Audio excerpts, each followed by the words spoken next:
First, more than anyone, it was the UAW that helped create the middle-class society of the post-World War II era that so many of us now look back on as a golden age of America.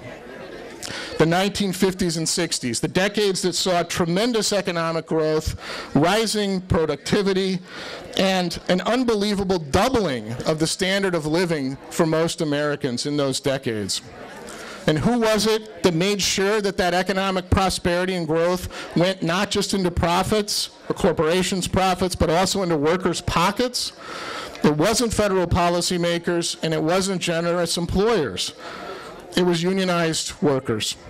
And the UAW set the standard.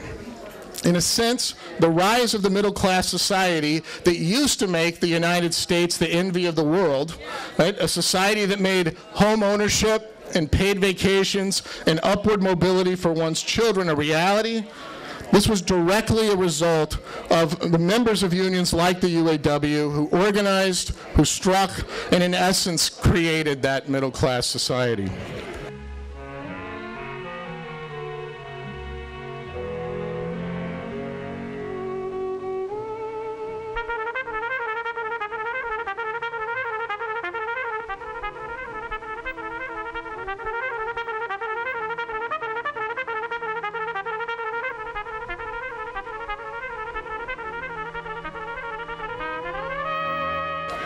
So I would argue that anybody you see today who calls him or herself a member of the middle class or wants to be a member of the middle class owes a debt to the union activists and the leaders of the past two generations who helped create that society.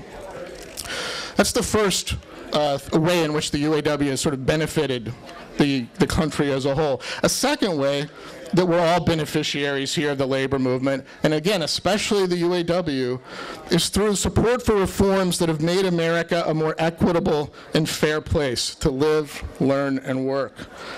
The Civil Rights Act of 1964, the law that eliminated racial, religious, and gender discrimination in public accommodations, in schools, and in workplaces, was not the idea of President Lyndon Baines Johnson, nor of enlightened policymakers working for him. It was a response to the mass mobilization of Americans, primarily black Americans, who marched and mobilized much as the UAW activists had 30 years before when they got union recognition.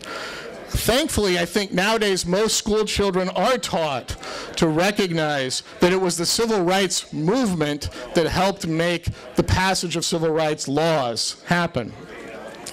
But what most don't know is how important the UAW was to that effort. Without the financial, lobbying, and bodily support provided by the UAW, Walter Reuther on down, the Civil Rights Act might never have passed, and it definitely wouldn't have passed as it did in 1964.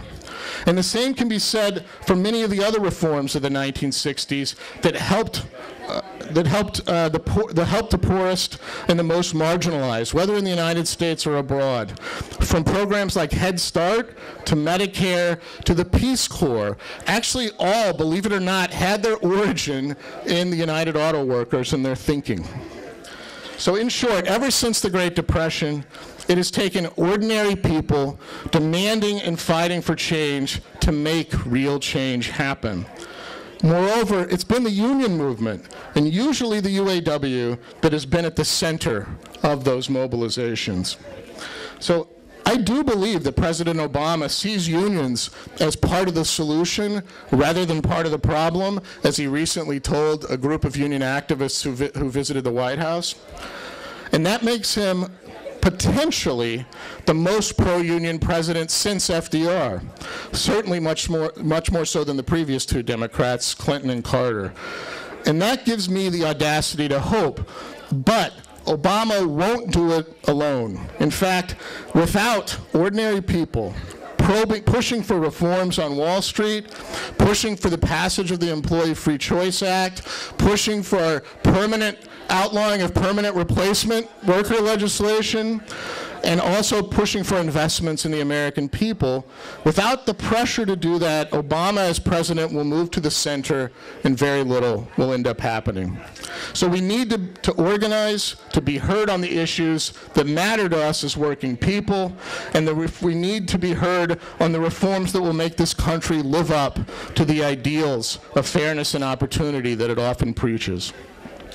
But we also need to mobilize locally, like we are right here tonight in Elkhart. Just as the UAW has historically been there for the American people and the American dream, we need to be there for the UAW in Elkhart, in Detroit, in DC. Anyone who has a decent pension, anyone whose children have benefited from Head Start, anyone who knows someone who has served in the Peace Corps, indeed, anyone who thinks they're in the middle class or thinks that we should have a middle class owes a debt to the UAW, and it's time for the country as a whole to repay that debt. Thanks again. Thanks very much for having me speak.